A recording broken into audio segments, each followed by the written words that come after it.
आप समझते हैं कि पीटीआई जो ये पिटीशन लेके गई, तो क्या आपको भी लगता है कि दीगर जमातों की तरह पीपल्स पार्टी भी समझती है कि ये इलेक्शन से फरार की कोशिश थी सर इनकी तरफ से? बस पहले तो देखिए शुक्रिया आपका, आपने मुझे आज अपने प्रोग्राम में दावत दी। बड़ी वाकई काफ़ी देर के बाद मैं कुछ तकरीबन 1.5 साल के बाद मीडिया पे वापस आया हूँ।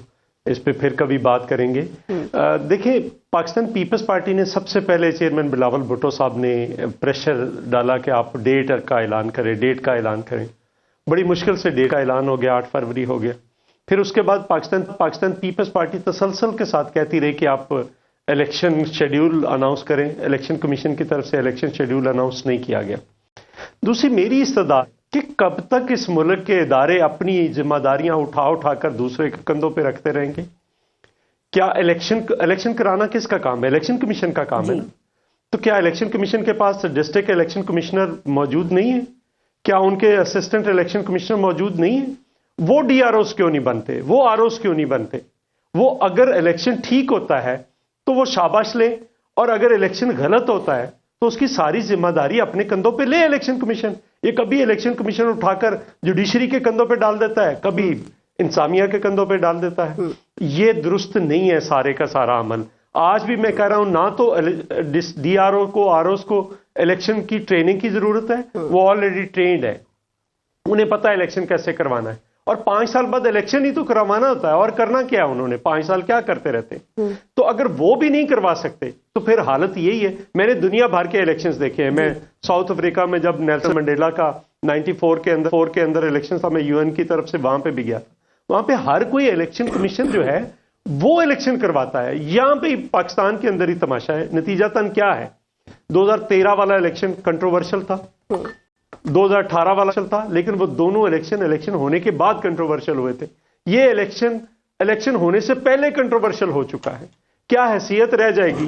अब पीपल्स पार्टी अब तरीके से सवाल उठा रही है अभी तक, लेकिन अगर पीपल्स पार्टी ने भी कह दिया कि ये पूरा प्रोसेस ठीक नहीं है, फेयर नहीं है, फ्री नहीं है, तो इस इलेक्शन की क्या हैसियत रह जाएगी? आप जिसको मर्जी लाकर 2/3 अक्सरियत से बिठा दे या जिसको भी बिठा दे, उसकी लेजिटिमेसी क्या होगी? उसकी हैसियत क्या रह जाएगी? सो हम ये आज भी कह रहे हैं कि आज भी इलेक्शन कमीशन इस चीज को ले ले, अपने डिस्ट्रिक्ट इलेक्शन ऑफिसर्स को कहे कि ये डीआरओ है, और किसी को कोई एतराज भी नहीं हो सकता। नादिलिया को कोई एतराज कह दिया है ना आपने, बात ठीक है चौधरी मंजूर साहब, दुनिया भर के आप कहते हैं मैंने इलेक्शंस देखे। सुप्रीम कोर्ट ने ना पारस आज मैंने देखी अभी, उन्होंने कहा ये हमारा काम है ही नहीं कि आप किसको बनाते हैं, ये इलेक्शन कमीशन का काम है।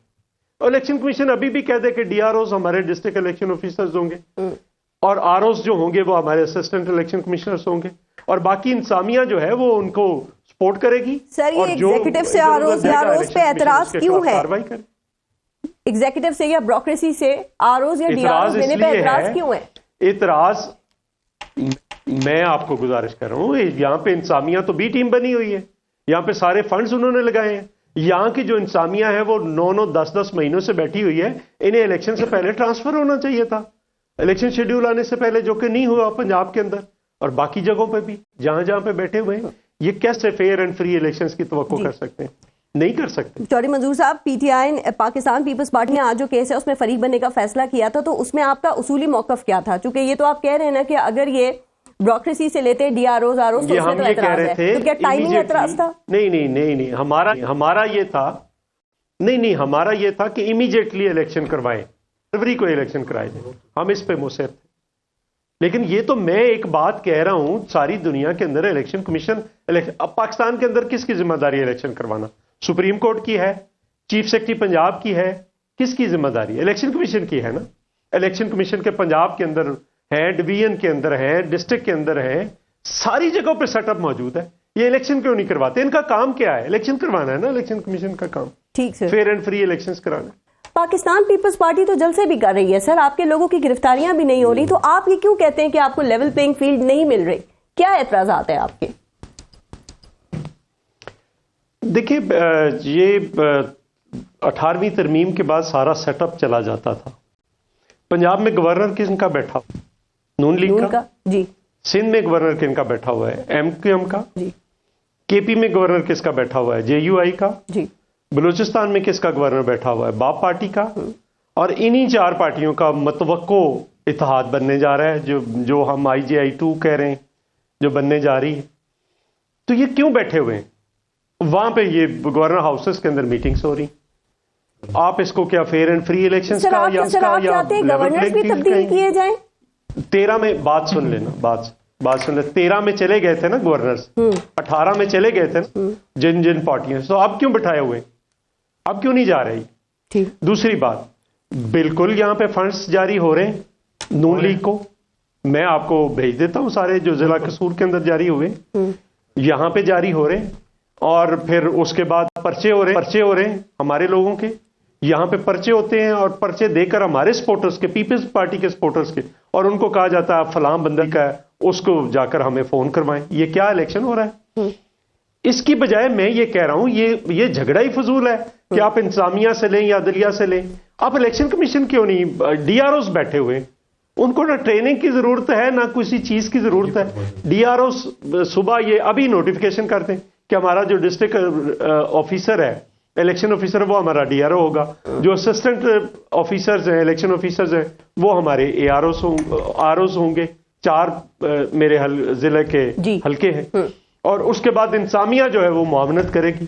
क्या इंडिया के अंदर ऐसा नहीं है? क्या इंग्लैंड के अंदर ऐसा नहीं है? क्या सारी दुनिया के अंदर ऐसा नहीं है? कौन इलेक्शन करवाता है? इलेक्शन कमीशन करवाता है। यहाँ पे कभी किसके जिम्मेदारी, कभी किसकी जिम्मेदारी, कभी किसकी जिम्मेदारी, ये तमाशा बना हुआ है। सर आप बात ठीक कर रहे हैं। इंतजामिया के खिलाफ इलेक्शन कमीशन इंतजामिया के खिलाफ 2-4 लोगों के खिलाफ यहाँ पे कोई उनके खिलाफ करे ना जी। इलेक्शन कमीशन उड़ाए 2-4 डिप्टी कमिश्नर्स को, 2-4 DPOs को, बाकी सब के होस्ट खाने आ जाएंगे। यहाँ पे तो कोई किसी को पूछने वाला ही नहीं है। सर आप ठीक कह रहे हैं। ये इंडिया में भी, अगर मैं गलत नहीं हूं, तो लोकसभा के जो इलेक्शंस होते हैं तो वहां पे जो डिस्ट्रिक्ट मैजिस्ट्रेट होता है वो RO होता है। बरतानिया के अंदर भी कई मकामात के ऊपर मकामी इंतजामिया जो है उसी के अफसरान होते हैं। लेकिन सर अब वहां पे अदलिया से या फिर इंतजामिया से ये अफसरान लिए जाएं, चौधरी मंजूर साहब कोई एतराज नहीं उठाता ना इलेक्शन पे। मसला यही है ना कि हमारे यहाँ तो इलेक्शन अभी शुरू नहीं होते, पहले ही कदम होता है वो मुतनाज़ा हो जाता है। सर नहीं, क्वेश्चन ये है बात ऐड करना, मुझे एक बात की समझ नहीं आती है। एक मिनट जरा देखें ना, जब आपका अमला मौजूद है इलेक्शन कमीशन का, वो किस सही उसने 5 साल बाद इलेक्शन ही करवाने हैं। और अगर वो अपना अगर ठीक कराएगा तब भी उसकी जिम्मेदारी होगी, गलत होंगे तब भी उसकी जिम्मेदारी। हम आज एतराज कर रहे हैं डिप्टी कमिश्नर्स के ऊपर, कल हम एतराज कर रहे थे 13 के इलेक्शन में अदलिया के ऊपर कर रहे थे। हमने कहा कि ये ROs इलेक्शन है, वहां पे हमने, आपको याद होगा मैंने वो पूरा बता दिया था कि किस तरह से स्टफिंग हुई थी, बैगों के अंदर कुछ भी नहीं निकला, खाली बैग्स थे और वहां पे स्टफिंग हुई थी। किस तरह से वो सारा था। सर अब क्या पाकिस्तान पीपल्स पार्टी, चौधरी मंजूर साहब, कह रहा हूं जो गवर्नेंस के हवाले से आपका एतराज है, क्या उससे या इस एतराज को लेकर इलेक्शन कमीशन जाएगी? सर हम इलेक्शन कमीशन गए थे कुछ दिन पहले, वहां पे MKM का एतराज था। सर वो तो निगरान काबीना पे गए थे ना। उन्होंने कहा कि नहीं ये बड़ा जबरदस्त है। बात सुन लेना। नहीं, उन्होंने कहा कि ये बड़ा जबरदस्त, सिंध का चीफ इलेक्शन कमिश्नर है, ये किसी का दबाव कबूल नहीं कर रहा। शाम को उसकी ट्रांसफर होगी, जो दबाव कबूल नहीं कर रहा था। ठीक, तो एतराज होगा ना सर? कोई एतराज तो दूर हो गया ना, चले ट्रांसफर ही हो गई। तो हमारे सामने तो कहा कि नहीं वो बड़ा जबरदस्त आदमी है, वो बड़ा जबरदस्त आदमी है और वो कोई दबाव कबूल नहीं करता। और फिर उसके बाद उनको बलूचिस्तान में लगा दिया गया। हाँ, तो हटा दिया उसको वहां से ना, फिर सिंध में लगा दिया गया। अच्छा सर, ये खबर आ रही है सरफराज बुख्ती साहब जो हैं उन्होंने भी ओहदे से अपने रिजाइन कर दिया है। तो क्या लगता है कि अब इलेक्शन 8 फरवरी को होने जा रहे हैं? ज़ाहिर है वो भी फिर इलेक्शन तो लड़ते हैं ना अपने यहाँ से, अपने हल्के से। वो इलेक्शन लड़ेंगे, बिल्कुल लड़ेंगे। तो इसीलिए उन्होंने रिजाइन किया है, यही लग रहा है। इलेक्शन से पहले या इलेक्शन के बाद अब जो हारने वाली जमात है या हारने वाली जमातें हैं, फिर वो तो यही कहेंगी ना कि हमने तो पहले ही कह दिया था कि जी ROs और DROs का मामला जो है, जो एग्जीक्यूटिव से लिए गए हैं, तो इलेक्शन तो साफ और शफाफ हो ही नहीं सकते थे।